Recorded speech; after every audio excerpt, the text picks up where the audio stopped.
Hi, I'm Mark Jun Elartes, BSHM2D5, and I'm going to discuss team sport volleyball. History. The sport originated in United States. In 1895, William G. Morgan, an instructor at the Young Men's Christian Association or YMCA in Holyoke, Mass., decided to blend elements of basketball, baseball, tennis, and handball to create a game for his classes of businessmen which would demand less physical contact than basketball. He created a game of volleyball, at that time called Mentonet. Morgan borrowed the net from tennis and raised it 6 feet 6 inches above the floor, just above the average man's head. During demonstration games, someone remarked to Morgan that the player seems to be volleying the ball back and forth over the net, and perhaps volleyball would be more descriptive name for the sport. On July 7, 1896, at Springfield College, the first game of volleyball was played in 1900. A special ball was designed for the sport.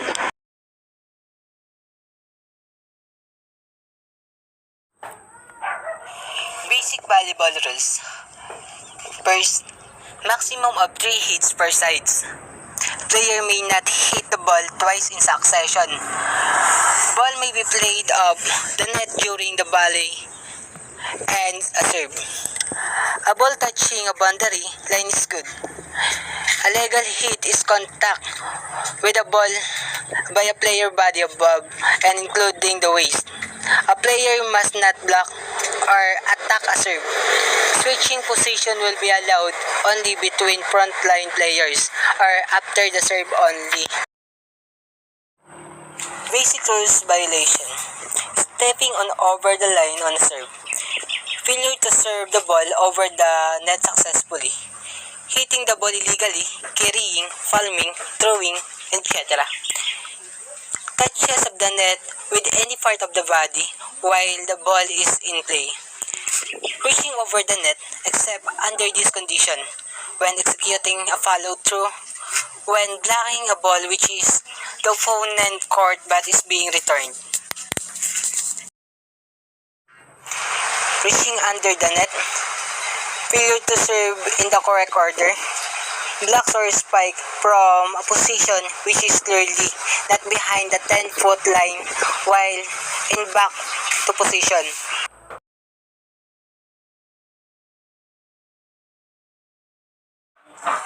Court dimension and equipment.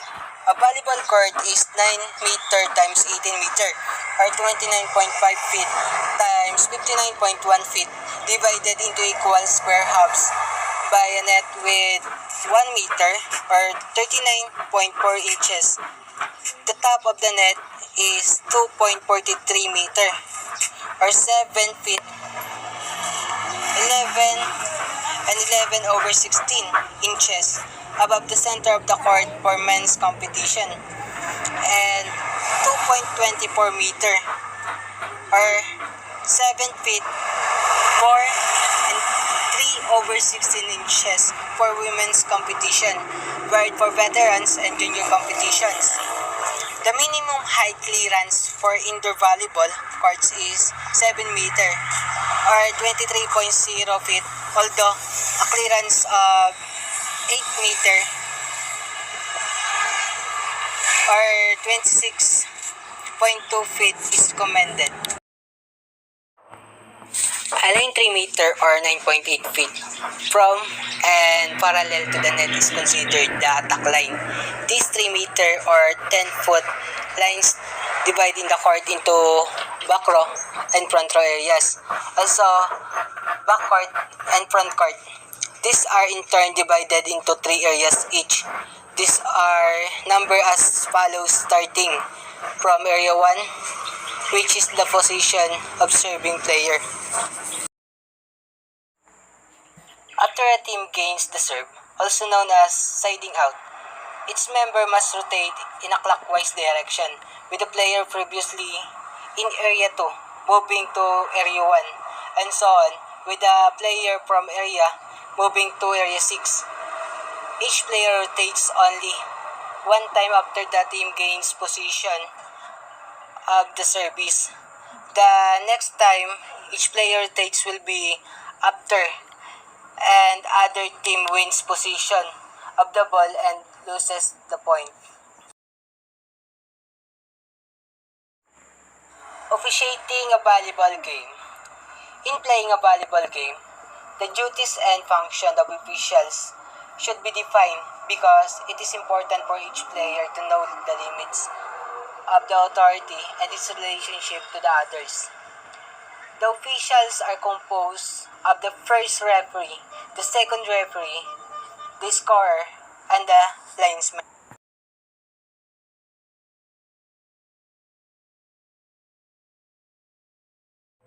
The first referee is located at one end of the net. He carries out his function seated or standing on the referee's hand. The first referee directs the match from the start until the end. He has the authority to over all officials and the members of the teams. During the match, his decisions are final to decide upon the faults. He has the power to decide any matter involving the game, including those not provided for in rules.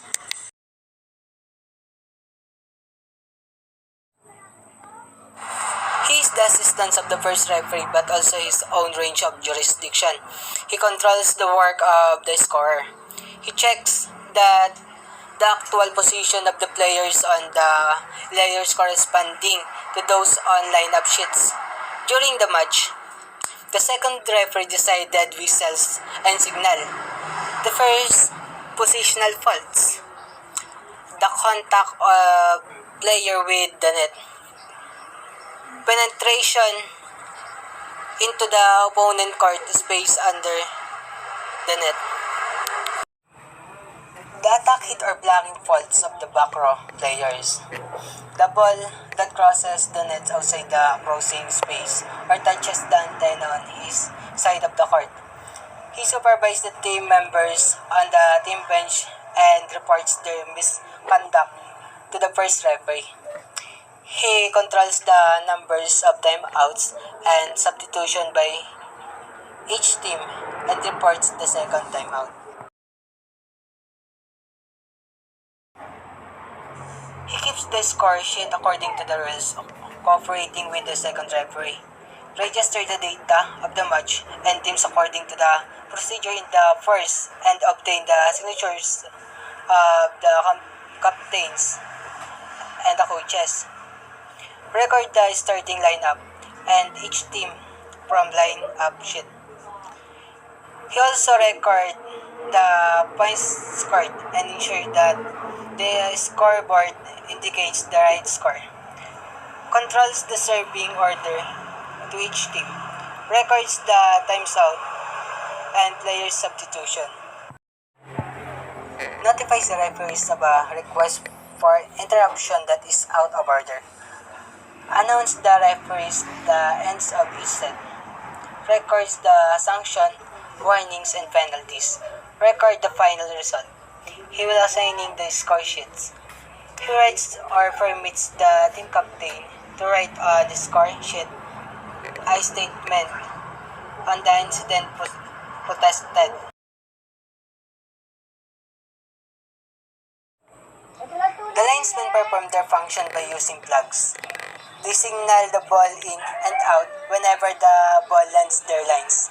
They signal the touches of out ball by team receiving the ball. They signal when the ball crosses the net outside the crossing space, touching the antenna. The linesman in charge of the end line signal the foot faults of the server. The first referee requests a linesman must repeat his signal.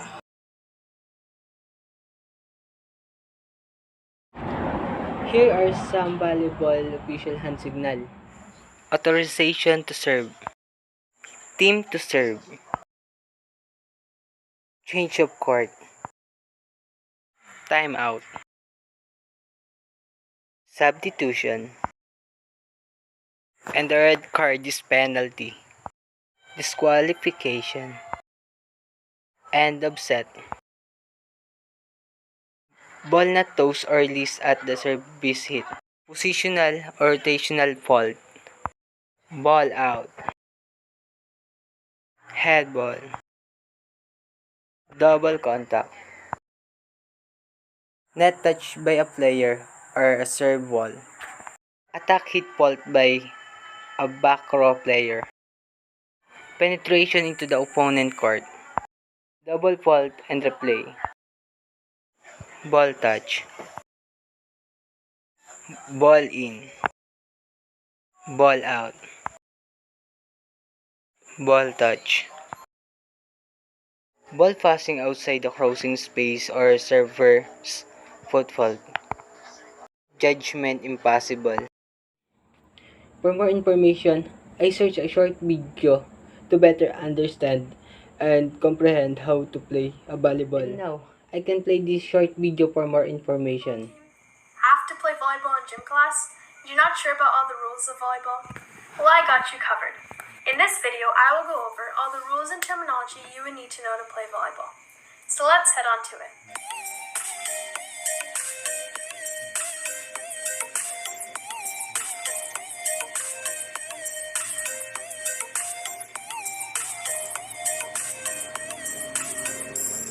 So some basic information about volleyball are that there are 6 players per team on the court at all times. Volleyball initially starts when a player serves the ball from position 1.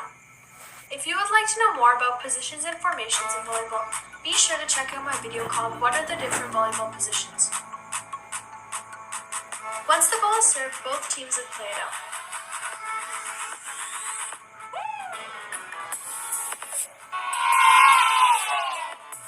If the team that served wins the point, they would continue serving until they lose a point. But if the team that didn't serve wins the rally, all players on that team would rotate one position to the left. And then the player in position 1 would serve. When you're playing volleyball, it's important to know your terminology because coaches, referees, or even your own teammates might use some words you've never heard before. So first, a block. A block is a technique used to deflect the ball coming from the other team's hitter. The goal of the blocker is to prevent the ball from coming over to their side of the court.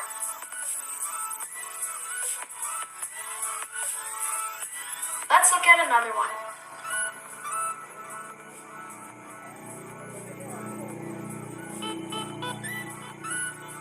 Kill. A kill in volleyball is when a player hits the ball and it's an instant point. Their goal is to make sure they hit the ball hard in the open spot so the ball is not returnable.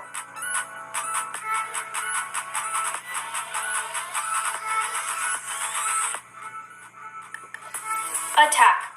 An attack is when a player jumps while doing their approach to hit the ball.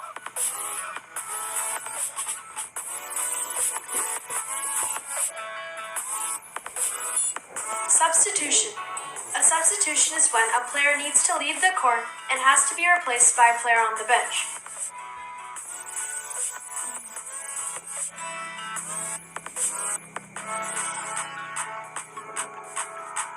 Spike or hit. A spike or a hit in volleyball is an arm swinging motion that is used to attack the ball over the net.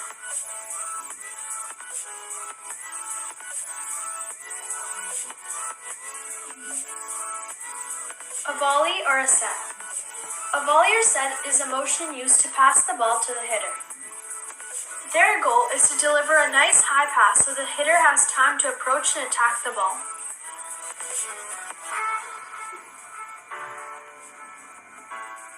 Here's another one.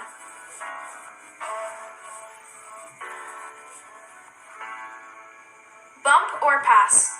A bump or pass is usually the first contact used to receive the ball. The ball is then passed to the target, which is the team setter.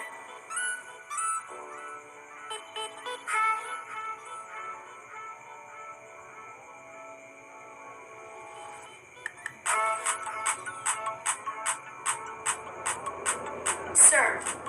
A first contact used to start every rally. The server's goal is to serve the ball over the net and in on the other team's side, hopefully leading to a point.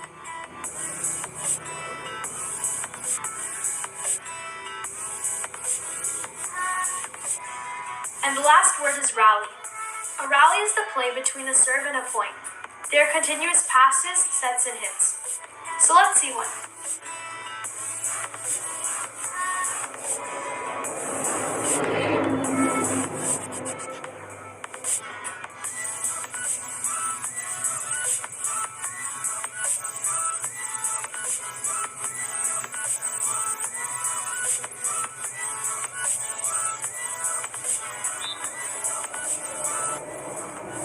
Some things you have to be aware of when playing volleyball are the violations. These are things you can do to cost your team points. 1.